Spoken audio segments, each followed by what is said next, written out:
ГСП онлайн. Городские новости сейчас. Пятница, 20 июня. На территории города появились клещи. Первый укус был зарегистрирован в конце мая. В прошлом году было отмечено около 100 случаев. В этом году врачи прогнозируют спад активности клещей. На данный момент к врачам обратилось всего 12 человек. Объясняется все прохладной погодой. В таких условиях насекомые менее активны, да и дети гуляют на улице реже. Чаще всего к специалистам обращаются именно школьники и дальнобойщики.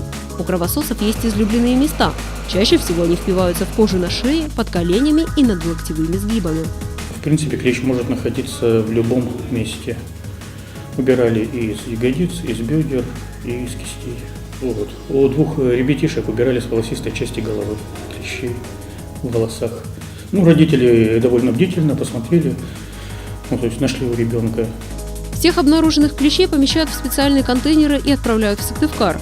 Там насекомое проверяют на энцефалит. Это заболевание может грозить серьезными нарушениями нервной системы, от потери памяти до летального исхода. Поэтому нельзя тратить время впустую.